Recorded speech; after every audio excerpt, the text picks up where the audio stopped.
Talking sports, it's the matchup. Mickey here with Zizzy. Are we cutting it up? Just a couple athletic enthusiasts. You know what it is, the Mickey Zizzy podcast.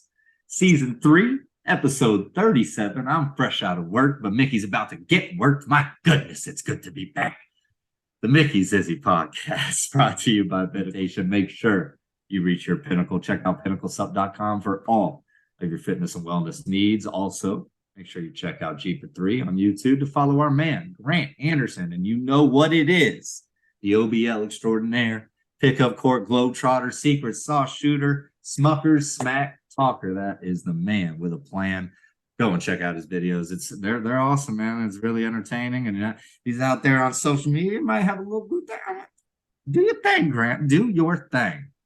But it's a big basketball episode, and we got a lot to catch up on. We've been talking football. We've been talking other things, but we back is playing basketball. Okay. Mickey, what's up, my guy? Talk to me. You know, it would be absolutely wonderful here in Iowa, but my mailbox has been pretty empty. Mickey Zizzy Nation. I already talked to you about this. Hey, my turn to talk. We got some dudes dodging the episode because he knows that the AFC lost when it was all the way back in the Pro Bowl. In my mailbox, I still do not have my Tristan Wirfs NFC Pro Bowl t-shirt. So, you know, I'm kind of a little salty about that last week, dodging it. So I think you are a little scared to come back on the podcast and let me outwork you. Bold take for you coming on the podcast. But to me, some potential debates here coming into the podcast when we talk about March Madness and the NBA. Like you said, we are talking all basketball, but, you know, it's pretty good vibes on my end. Just had to give you a little nudge to get this thing started. Yeah, I mean, I don't like starting off the episode saying we about to get like Mickey about to get worked, and then you come in with that like I'm back. Let's go. Hey, man, hey, we already talked about it. Like I thought him and I were cool off the record, but it's whatever. It's coming. It is coming. No, it's absolutely wonderful. Shout out to our sponsor, just Pinnacle Supplementation, which we're going to rip it off like a Band-Aid. Y'all, March Madness is coming up. The brackets are going to drop here this selection Sunday. We're running it back. Thank you, Pinnacle Supplementation, for sponsoring the Mickey Zizzy March Madness Bracket Challenge. If you do win, you do get one item off of the Pinnacle Supplementation store for free. For free. We'll get you all hooked up if you win. But you know, Zizzy, you won the fantasy. I won the Pick'ems trophy right there. Let's just keep it rolling. Let's try to go win ourselves the March Madness Mickey Zizzy Podcast Bracket Challenge. Thanks again to Pinnacle Supplementation. Go check them out. Which also they just dropped chocolate flavored protein powder. Shut up and take my money. It's G Money Christmas. Let's rock and roll. It's the best. And I mean, like everything I do is chocolate. That's what I'm saying. I appreciate. No, absolutely wonderful. Big shout out. Go check that out. We'll put another big sponsor, another big video on our social medias when that day comes on Selection Sunday. But let's get back to it with the person of the week, Mr. Zizzy. Who do you got? Person of the week this week is just going to go to the little sis, Haley Bug. Haley. She's in finals week this week, and really it was just like more of a motivation, a shout out. She's been doing really, really well in school. She's made the dean's list the past 2 semesters. She never really she just been killing it. I'm super proud of her. So she hits me up every now and then. I've low key had to learn how to redo some homework. It's not easy. It's not easy, guys. So it's good to see her doing really well in class. Good to see her taking the reins with that, and then also working on the side. She just handling her business, doing well. And it's finals week, so we were just talking about it a couple hours before the podcast today. So just good reminder for me to shout her out and let her know that you got this. Well, I guess we're going to keep it with the Haley, call it the Daily Double. Shout out to the wife, Haley Hines. She did start her dream job this past week, and it's really awesome to watch her grow at the beginning of her PA school to now walking in and actually getting paid for all of it. I think of it as myself as when you're student teaching for half a semester, you're like, yay, I don't get paid. This kind of stinks. She was doing that for a whole year, having to travel all these crazy places. But now she gets to really identify herself as a PA and really find out what her niche is when dealing with patients. So big shout out to her for starting a dream job. I mean, we always go crazy for our dream job. So big shout out to the wife. I mean, I'll give the snaps. I jump around again on a phone call. Like, it don't matter, man. We are gonna go crazy, celebrate, and Haley making it through the long, grueling grind, and then getting to obviously everything that she's wanted. So that's awesome, and we love that for her. Yes, we do. Now, Yank, let's transition into our first topic. This is a 2-topic episode, but they are pretty lengthy. It's all going to be based on the sport of basketball. Yank, let's talk March Madness and Pinnacle Supplementation. It's pretty much sponsoring this episode, but sponsoring our bracket challenge as well. Let's talk about it. March Madness, the brackets, the conference tournaments are happening. Iowa just did unfortunately lose, but that's fine. Now they can rest until the tournament type of thing. It's kind of like a good but a bad, depends how you look at the glass. But Yank, is there any teams that you are really looking forward to seeing in the tournament this year? I mean, I think when you're just looking, you got to look at like what's at the cream of the crop, right? Everyone's got to see how Houston's going to play when it comes down to the actual tournament. In my opinion, I think that you're coming in as with the number one overall record. Obviously, eyes are going to be on you. But then it's some of the teams that are a little bit further down that I'm just interested in. Basketball is also it's a sport of momentum and getting into the groove at the right time. It's pretty much how it is with most sports, honestly. I really like UConn down the stretch lately. They've been playing some really good basketball. They got a big game tonight against Providence. It's going to be pretty interesting to see what happens there. So that's a team that I'm looking at. And then, we could get a little bit further up. I would probably say, Alabama had a good run last year in the tournament. Can they make it again? Can they do something special? A few teams that I'm looking on, but those are the three that I'm really, really keyed in on as a league. Brought up a lot of good points. I am really going to chime in on Houston. I think they are frauds, Mr. Yankee. Wow, frauds completely. Frauds. I do not think they're a number one seed. I just don't believe in the dudes. I don't think they got the initial dogs to really take them all the way. Should they be a one seed? Yeah, I'll give them a one seed. They've been proving it. They've been ranked up there throughout the year. But if you look at the teams that they have faced, Yank, it's no one too special, right? They just beat Memphis by 2. I understand the conference tournaments are crazy. I get that, right? It's a conference game. But their conference isn't that good, like Wichita State, East Carolina. Like Memphis, I will give you. Memphis had a good run last year, right? Tulane, SMU, Tulsa, Yank. Okay. Cincinnati, these teams aren't good. Like, no wonder they have a good record. Like, you don't think of this as a basketball conference. So ranking Houston that high is just kind of crazy for me. I know they did lose to Alabama by 6 earlier in the year.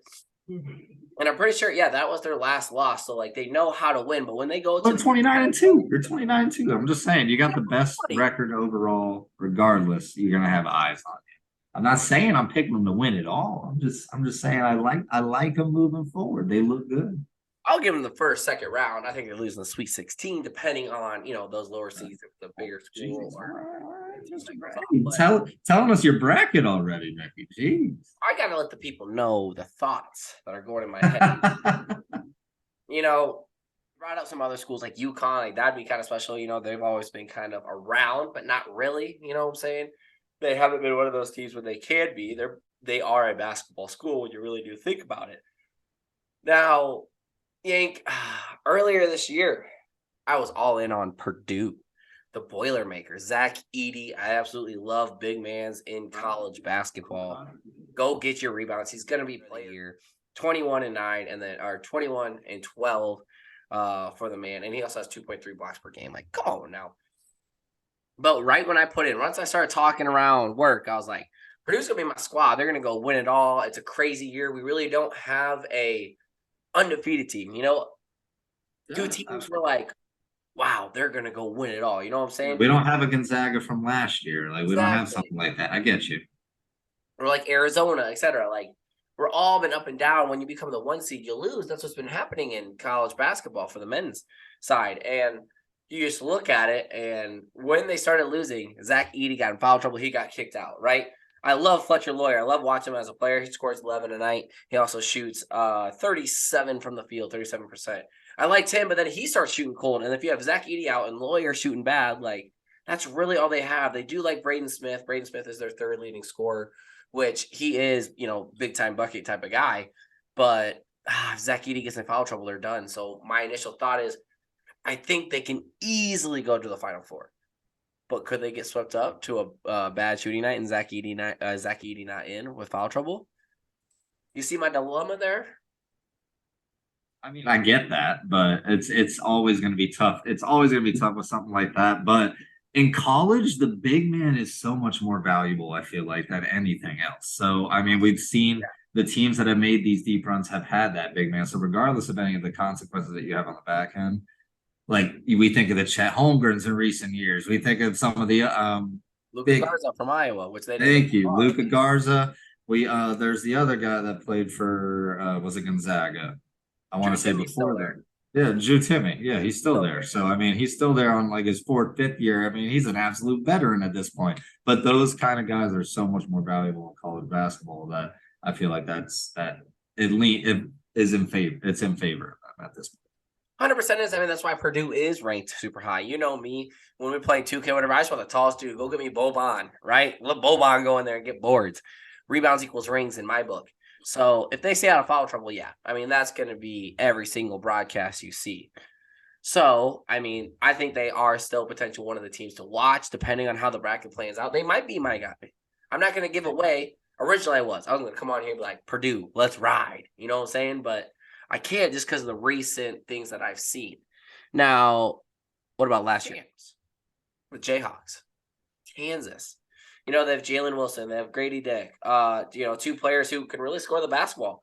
I mean, Jalen Yeah. Wilson has 19 a game. Like anytime you're close to 20 points a game in college basketball, that's pretty darn good. You know what I'm saying? And like you just look at some of these other guys that they have, they're battle tested, they're championship-esque. You know what I'm saying? Last year, I know they lost some dudes, but they're back. They're ranked up there. You know what I'm saying? Yeah. The first in the Big 12, probably going to get a Big 12 title. Might have to set check that. They might have lost the other day. But you know what I'm saying? You got to keep them on your radar too. Just like Mr. Zizzy over here says all the time. You got to beat them. Or one of your takes is like, you Gotta beat the can't best to beat be the them up. best. Something like that. But what about the Jayhawks? They're defending champs. They lost a lot. But like you said, Jalen Wilson's really big. They had probably their best incoming freshman class in some time. And everyone believes in Bill Self. Like we all believe in Bill Self when it comes to the Kansas Jayhawks, I believe. I mean, he's one of the sport's most consistent winners.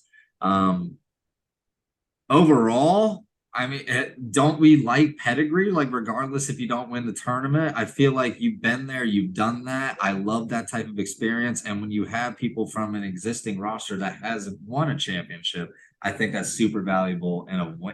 You got one chance. You got one chance at every game. You might as well have the experience on your side. And, you look at some of the teams that they have played. We just talked about Houston not playing anyone. So when they go play some dogs in the tournament, they're going to lose just like Houston. They're old. Nothing's really going to change for them when they don't play someone throughout the year. Now, let's check out Kansas, right? They do actually play Iowa State. Iowa State upsetted Baylor last night. It was kind of exciting. Even as just, an Iowa fan, I see them succeed.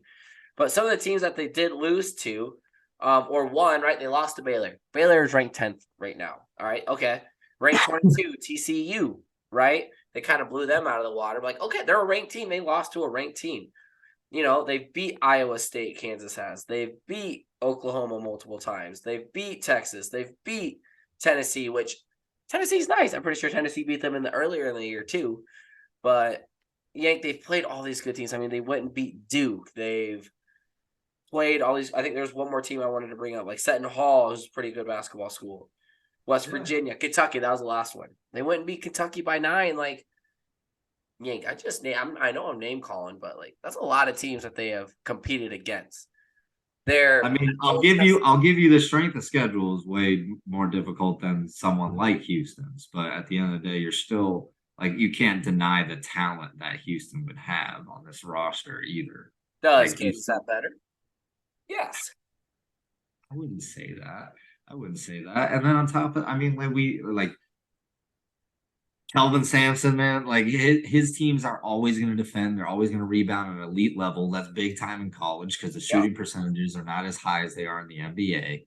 I mean, the group, their guard play is special, man. You got Marcus Sasser, Jamal Sheed. Like Vassar is nice, I will say. I mean, that's the only like, person come I've kind of. on, man. But Jalen Wilson, I'm taking him over Sasser. You take him over the combo. Over the combo. Grady They Dick. got NBA Jalen one Wilson. and done prospects and Jerace Walker, and Terrence. I forget. I don't know how to like Arsenault. Is it Yeah. Arsenault? How you pronounce? Yeah, Arsenault. But yeah, like they could be one and done by just like talent. One and done's, yes. But I mean, I'm still going to go with my point. They have not played anyone to really be battle tested when it comes to this tournament. I get that. I'm with you. I just was talking about how experience can matter in these type of tournaments because you're gonna be under a lot of pressure when you got one shot at every single game. This is almost like the any given Sunday type of feel. So you want those veterans, you want people that are experienced, and I mean, so I get where you're going.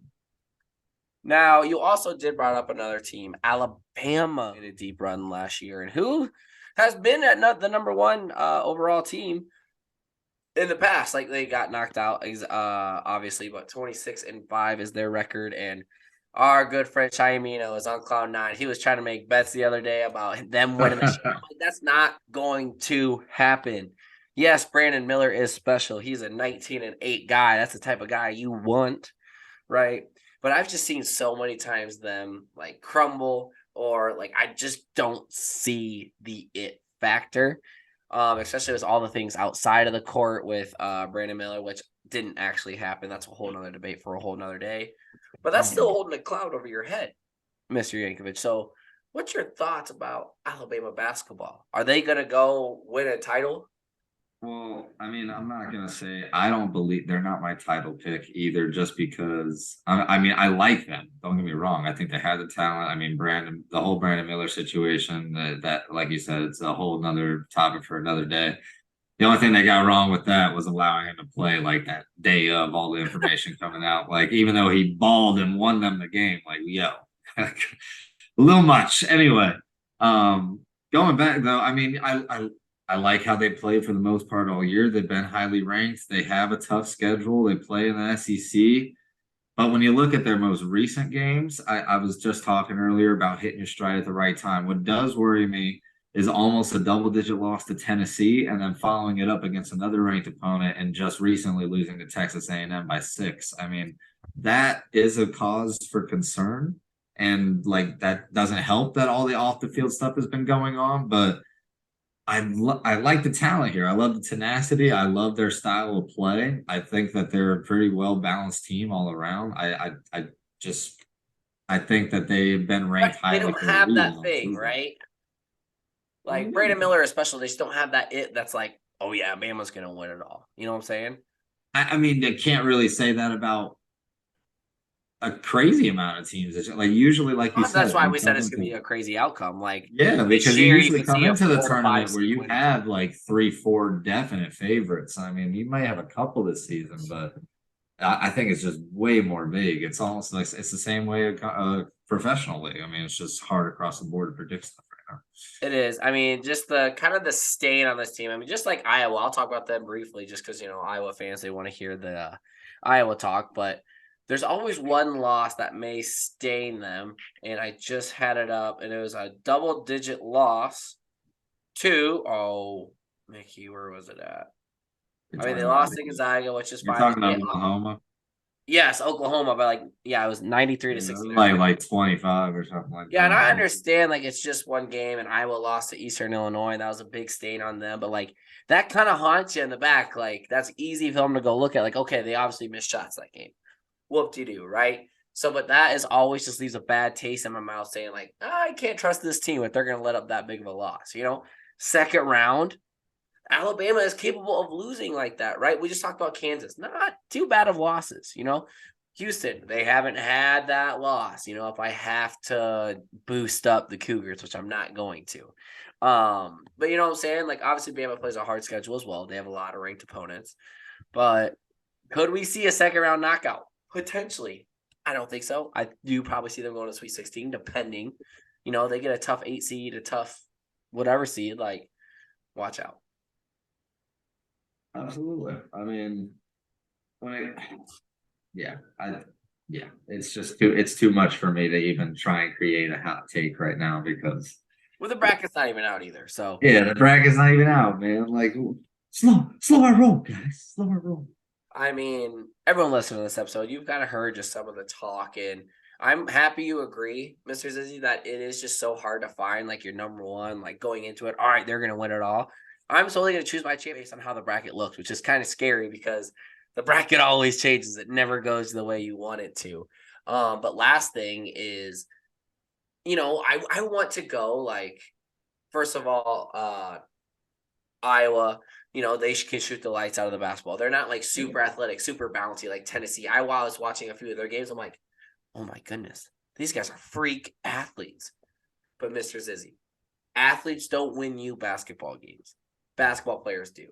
That may sound kind of idiotic to some people, but look at Luka. I'm sorry, Luka is not this star-studded athlete that's going to jump through the roof, yam it down. He's not going to sprint down and block the shot, right? He's not going to guard the best defender because how quick he is, right? Those are athletic traits.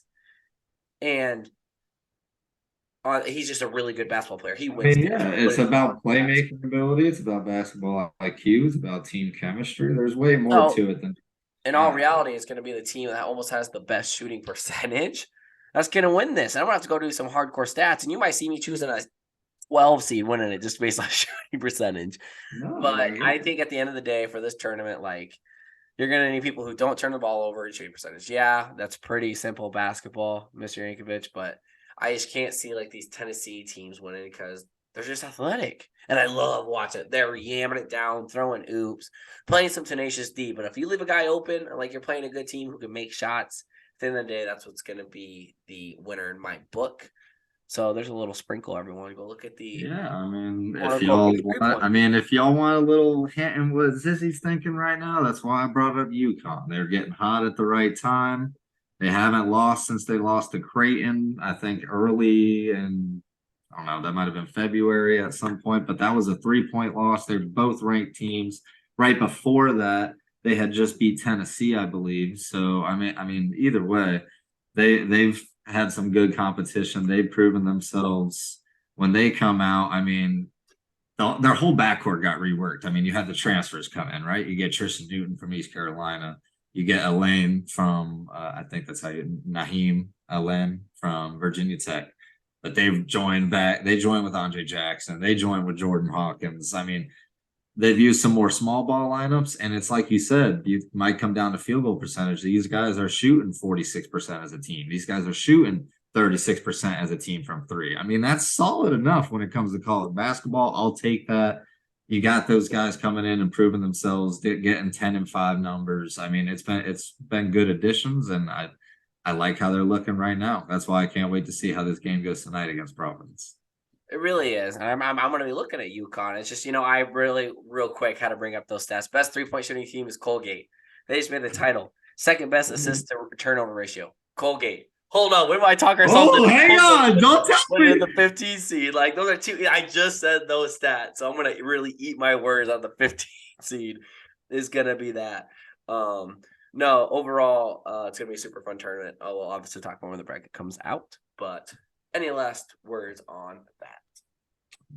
I think we got it. I know we're gonna have our Mickey Zizzy bracket challenge, obviously sponsored by Pinnacle Supplementation, but we'll get all the details together for that and make sure that it's available before the tournament gets started. Yes, indeed. Now let's move over to the NBA. Now, Mr. Zizzy, the NBA's cooking. There's some big storylines that are really starting to unfold. Let me just start by boosting up my Boston Celtics. You already know what it is. Second in the East, balling out. Jason Tatum's having an MVP like season. 30 points, 9 rebounds, 4 assists. Like that's some pretty good basketball. And when he's balling. We just talked to him breaking the All-Star record, balling. But like on the flip side, Jaylen Brown has 26 a game. 30 and 26, like that's dangerous. Oh wait, points equals when you score more points than the other team, you win. Basic, right? Derek White having a phenomenal season. 12 points a game. Marcus Smart, 11 points a game. Al Horford, 10 points a game. Hold the phone. And then if we look at the rebounds, Robert Williams, when he plays, right? 8 rebounds a game. That's Jason the big Tatum, one. 8 rebounds a game, almost 9. Jaylen Brown, 7. So they're playing some high quality basketball. People are going to hate me. They've been losing the past 2-3 games. Good. I want you to lose now in Good. March. So when the playoffs come, we're winning. You know what I'm saying? Like, you want to have your bad games now so that you can prime yourself for the playoffs. Super excited for the If that's Celtics. the case, it better be the same for Miami, but holy heck. Jeez. Really good. I mean, the last thing I got to talk about the Celtics is, in reality, they'd play the 7th seed, which is the Miami Heat. You never want to play the Miami Heat. Like, we've had our own rivalry here on this show. Wouldn't that be that's a crazy first round matchup? Oh You my know, goodness. we don't want that. Like, the Celtics had the Nets last year, and granted, they had all that debacle go down, but like, that was a hard matchup as a 7th seed. So once again, but the Nets, if they fall, hopefully your Heat start winning, the Nets start losing. Like, I'd love to play the Nets. Granted, they have what's his name absolutely balling right now for them. Who is it? That's Cam, right? Is it Cam Johnson? Yeah. Yeah, so he's been balling, but like, I'm gonna take a 7-game series over the Nets. So like, I want Miami to win so that Nets drop down. Love to play them in the 7th seed again, but Yeah, I mean, I guess I wouldn't mind it just because that would probably put a spark in the Miami Heat just to get them going or something. But geez, no, I mean, honestly, the Celtics have been impressive all season. I mean, they've been a top 2 seed pretty much the entire year.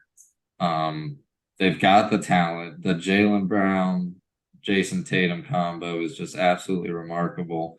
I really think what it will come down to for them to honestly determine what wins the championship is going to be the health of Robert Williams. He's got to be in there for you guys to win the championship, in my opinion. And that's further down the road. I know we're talking just playoffs right now and getting into that, but they have the potential to be that great team. They haven't really missed a beat, even with Ume not coaching there. Joe Mazzulla has come in and been absolutely yeah. Joe gets the extension, well deserved. He deserves that. The team responds to him very well. I mean, they really haven't missed a beat. And Jason Tatum's is probably on a revenge tour. I mean, he's got something to prove right after his showing in the finals. So you like that as we get closer to the playoffs as well. But I'm with you. I would not want a Miami Heat matchup first round. Just not even necessarily for the fact that I would think that they would lose the Heat. They're the better team in my opinion this season.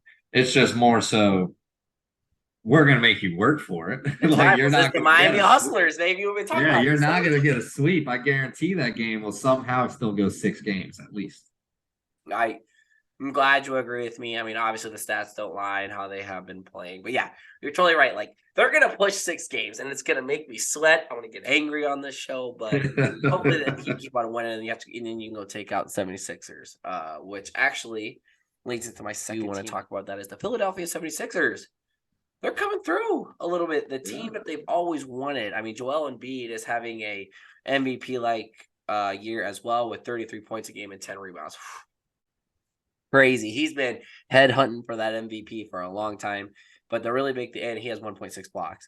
But the thing that's really nice is James Harden back to form. James Harden is having fun in Philadelphia. Yeah, man. With But he wanted to. It's because he wants to be there.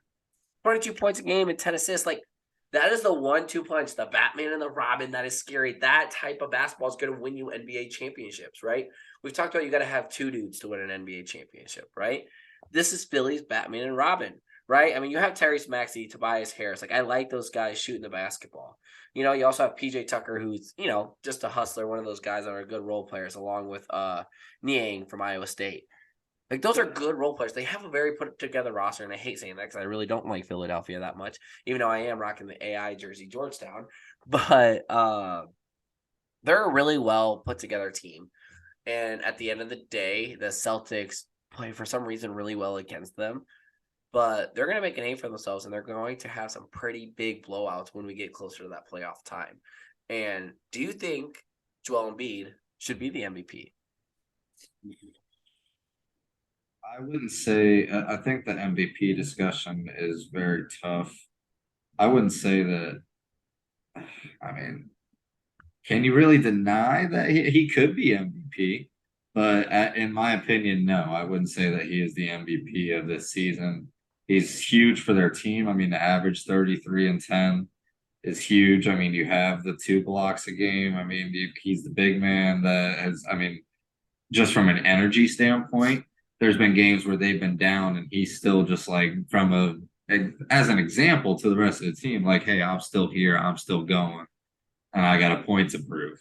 Then, like you said, you got on top of that, you got James Harden, Tyrese Maxey, Tobias Harris, you got Melton, Niang, Montrezl Harrell, PJ Tucker, all these guys, like they have depth. And this is a solid team all in all. But I feel like they've kind of been in a lull since the All-Star break. They've been up and down. And you got to finish the season really well, really strong right now if you want to win the MVP. And I just don't think, unless they turn it on really crazy here at the end of this like final stretch, I'm just not sure if if he'll have enough personally to win that award. 100%. And sometimes when the standings pair out, those last 3-4 games, all right, we're going to be the 3 seed no matter what. Let's get healthy. And Joel is one of those guys who he is going to work hard. He is a phenomenal basketball player, probably one of the top 10. To do the stuff he does at 7 feet tall, like the smoothness of it it's amazing, man. You know, you just look at the NBA or MVP talk, and we've talked about the Nuggets. I mean, it's really hard to go up against a guy who is averaging a triple-double, and their team is number 1 in the West, that being the Denver Nuggets and Jokic, the Joker. Yeah, he's 20th in scoring. A lot of people have been having a lot of bad beef, actually. It's kind of crazy. With 24 points a game, right? But he's 3rd in rebounds, 4th in assists, and 7th in shooting percentage. Yank! Those are pretty good numbers out of every single player in the NBA. Oh, their team's number 1. Okay. They have the best record in the NBA. Yank, that's pretty valuable if you ask me. They're the only ones. The only thing is points. Like, and I big believer points is everything, right? But look at all the other categories. Averaging that triple-double. Like, I understand that. I understand that completely. And I mean, like, people might get like voters bias or like they just get bored of voting for the same person. But I mean, this is probably the best season he's had yet. Right. And we gave him MVP twice before. So I mean, it's hard to deny that, especially when we're always talking about how bunched up the Western Conference is, right? They're the only team that has truly stood out from the rest of the pack and has separated themselves. Number 1 in the NBA overall. You average a triple-double. You're the best player on the best team. That's usually who ends up winning the MVP. Now, do I feel like there's other people that could be worthy as far as play? I mean, absolutely. I do.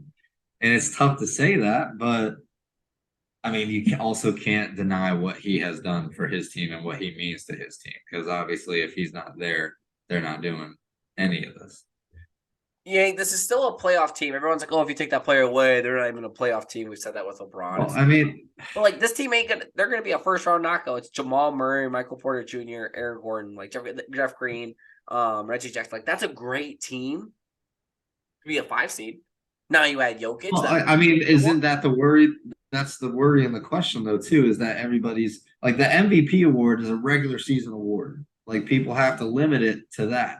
You have to remember it's a regular season award, and they're by far the best regular season team. But when we get into the playoffs and talk about that, no, you're not going to see me picking them to win the West. I'm not. Is that crazy? The best team is not your best team with the best player. I don't see getting past the 2nd round. I don't. I mean, I will see what Kevin Durant's injury holds up. But like, I hate agreeing with you. We sometimes agree on the show, more times than not. You got to speak it. You got to speak the truth.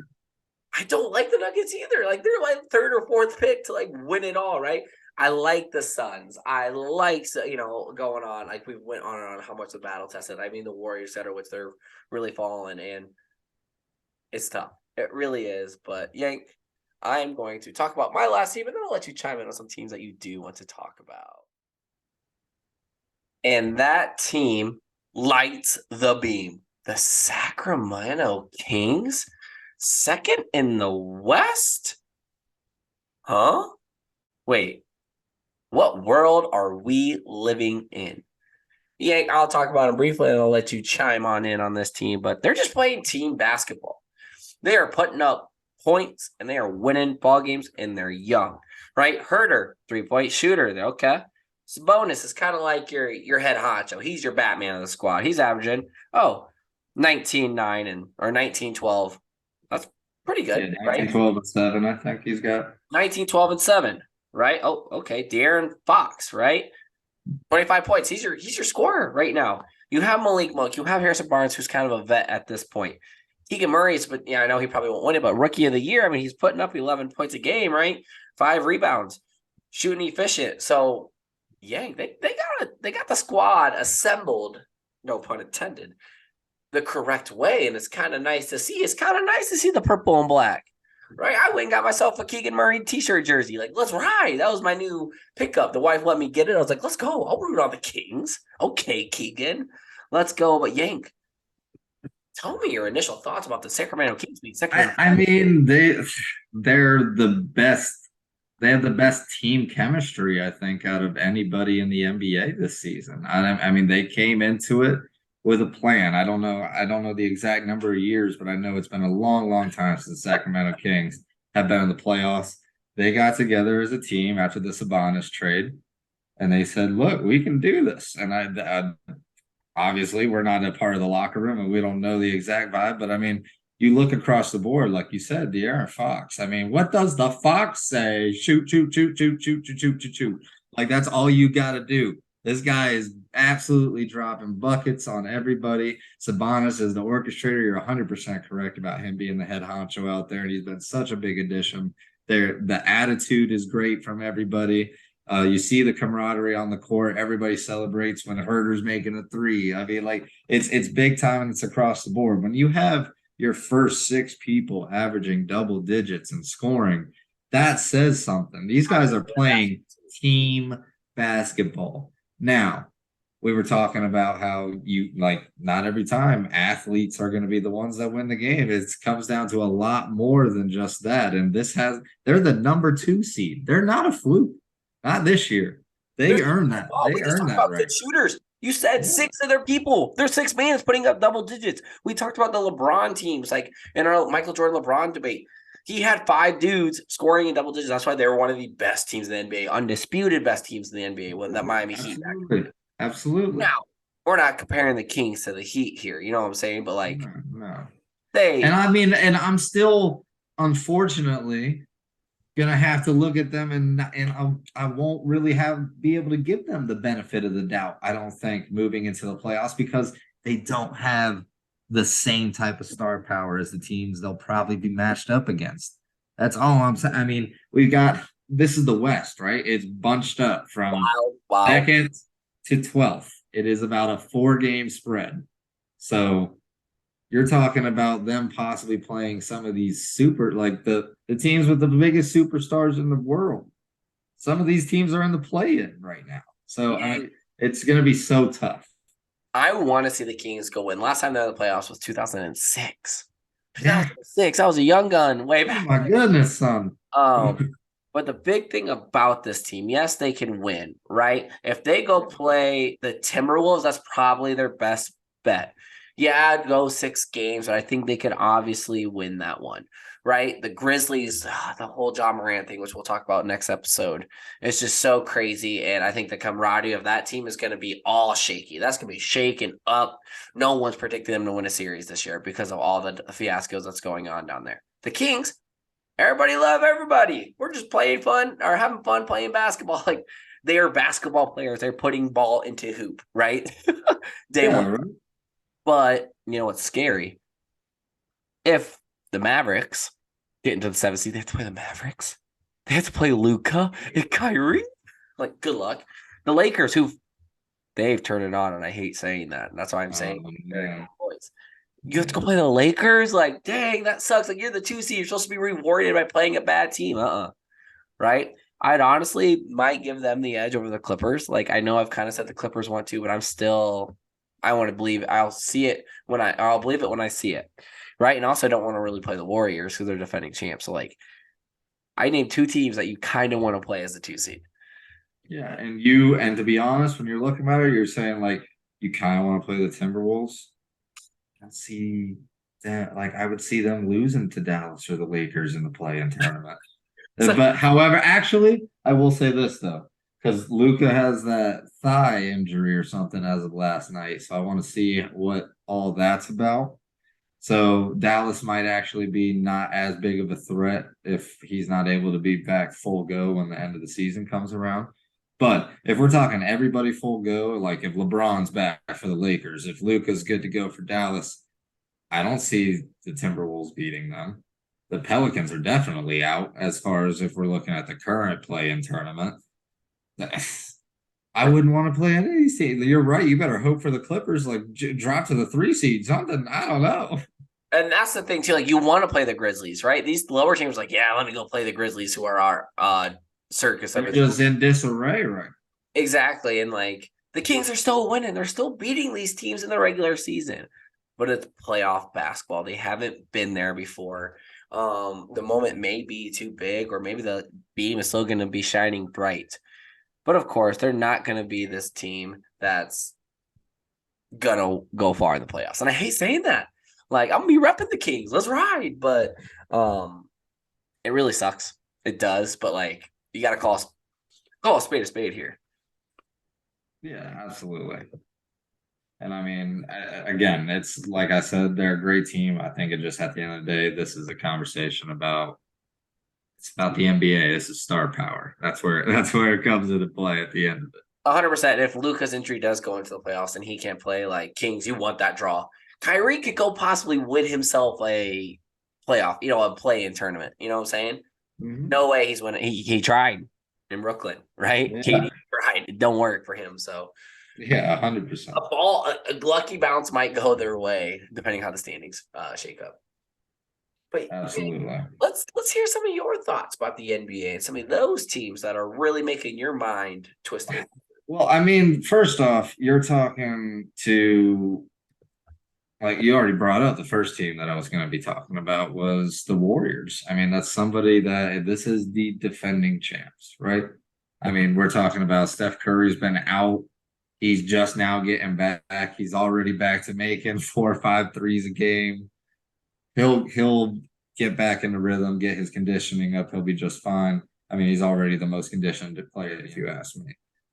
Klay Thompson, he's back as far. I mean, he's averaging over 22 a game. For me, that's a telltale sign. He's had a couple big games now with big time moments. Like those are all pointing in the right direction as far as like, is he back or at least close enough to what he was before all the injuries when you're going into the playoffs? Because these guys got the pedigree. They're defending champs. They're 4-time champs as far as the entire core. Draymond Green's got a fire lit underneath him because Dylan Brooks won't stop yapping at him. I just love that core and always will. Obviously, you still got Wiggins, you still got Jordan Poole. Like the Splash Brothers just continues on at this point. But if there is any concern, it's got to be their road record. I mean, to be out there and be, I think it was like 4-23 or something like that at one point on the road. That's absolutely atrocious. Your defense has not been. They've been a top 5 defense in recent years, and people don't really realize that. This year they were, I believe, 26 in the association at one point, if not middle of the pack. It'll be around the teens, but that it's just not the same with them. So they can't make up for any days where they're shooting because I mean they're a team that's going to shoot a lot. They're going to shoot a ton of threes. You're not going to be hitting every single night. We've seen them get in their grooves and it's super scary, but not every single night are you going to be hitting. So you have to have something to fall back on. And if the defense isn't there, you're obviously going to struggle. So them not being able to play well on the road right now concerns me, especially with them being a championship team. But it's the Warriors, man. It's the Warriors. They could easily just be like, it's the regular season. We're bored. All right, playoff time. Let's go get another one. Like this could easily be that type of team. All good things must come to an end. This is the end of the Warriors dynasty. Yes, they're getting a little bit older. Draymond Green, he's a bona fide scrub, I think I once said on this show. He is your glue guy, though. Every team needs it. Like, yeah, he's not putting up numbers because that's not his role, and he knows his role. He has dudes who can put up numbers. Jordan Poole is what's going to really determine if they're going to stay in it, and be a potential late playoff push. Obviously, you got to keep your eyes on him, Yank, but that road record is scary. And that's what's in the end all be all. They are the 5th seed. Yeah, 5th seed. You don't get in game 7, it goes to the other team. So you're going to have the least amount of home games, which is going to hurt them. So, with all that being said, I think this is the end of the dynasty. Mark my words. The end of the dynasty. I really do think so, Yang. And I understand they're the champs until said otherwise, right? That's one of your famous quotes. We talked about Kansas earlier. But I still see them doing it. I wouldn't say it was a fluke of a year last year. They just made it and like, all right, like NBA Finals, this is another walk in the park for us. So and playing against a quote unquote younger Boston Celtics team. But with all that being said, the West is a whole lot more scarier. And the dynasty's over. I mean, the West is just so crazy that they've all, like I said, with the road record, with the injuries, with the cohesiveness not being as great, with them not playing defense, like they have flaws. They're not the high and almighty Golden State team that I think we've been used to in recent years, but they still have the potential or the ability to turn it on at any point. And I think with them, it's just a mindset thing. Like they definitely live for the playoffs at this point in their careers. So maybe they'll be able to turn it on, maybe not, but we'll obviously tell when that time comes around. I think that even at the 5th seed, with things being as close as they are, I think they get into the playoffs, avoid the play-in, and 100%. So I agree with that. Yeah. Yank, real quick, breaking news. No crazy. Patrick Ewing is out as Georgetown's head coach. Wow. Broke it on the Mickey Zizzy podcast. Not even worded like that's crazy. Okay. That is crazy coincidence. Right at the end of the season too. Holy heck! All right, but anyway, back to the NBA. What is the second team you are going to talk about? It was going to be that team that you were saying might be a little bit scary. It was going to be the Los Angeles Lakers, and it's just, the trades have actually. Let's give credit to the management. They made the right trades that they needed to. They're looking much, much better since the All-Star break. I want to say they've won like 6 out of their last 8 games. They're only 2 games below 500 at this point, and they're surviving. And it's really just because of the elevated play of Anthony Davis being able to show that he is still a superstar in this league. Games where you're dropping 38 and 20, 30 and 22. It's big time moments, big time put the team on my back.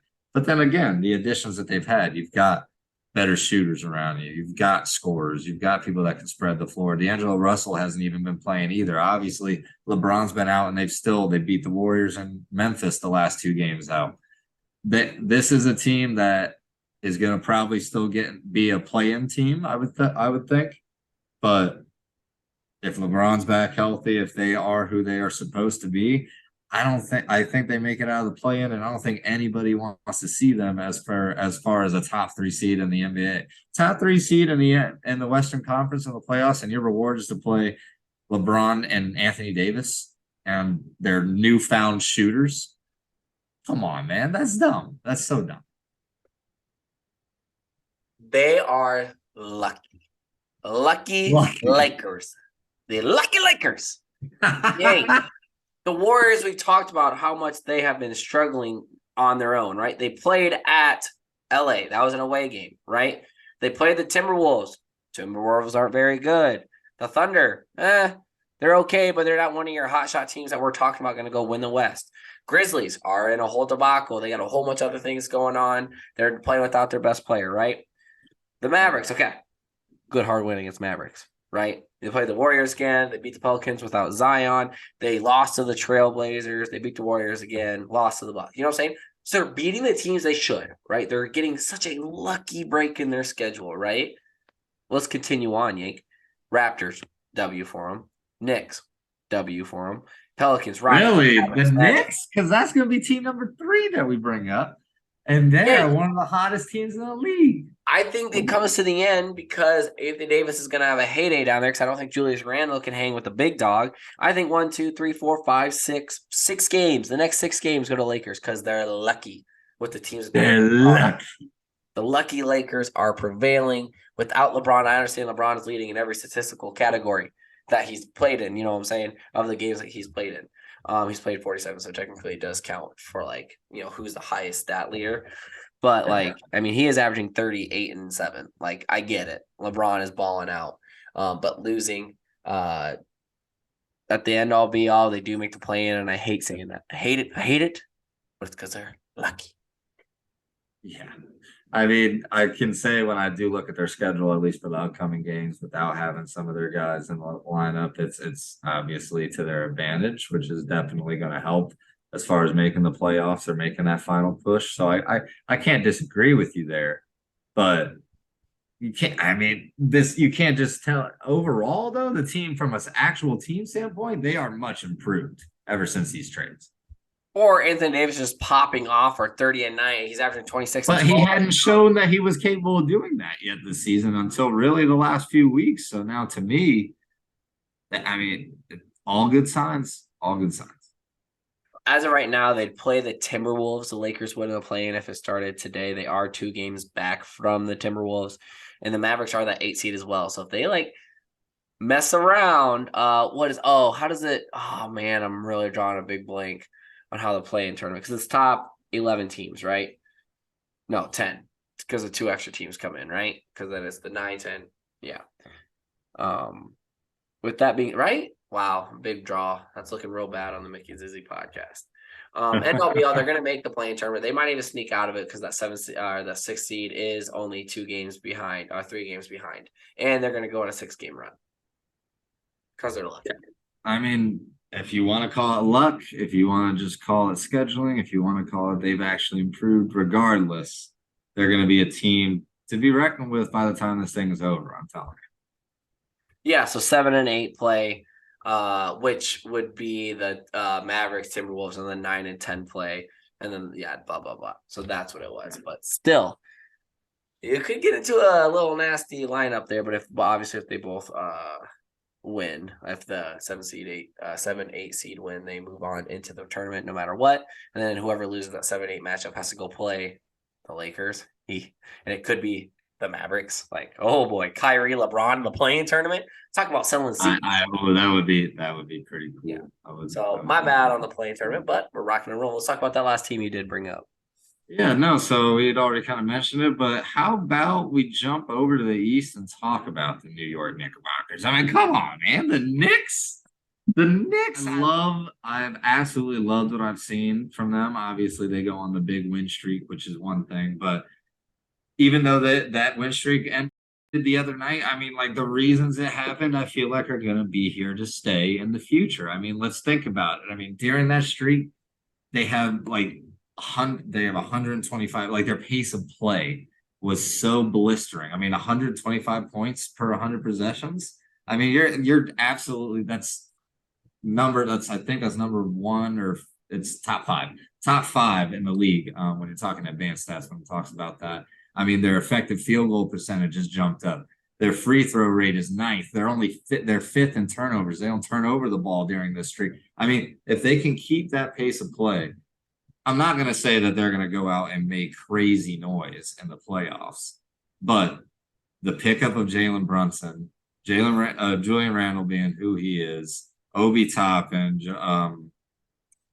starts with an R, RJ Barrett. RJ Barrett, thank you. Josh Hart.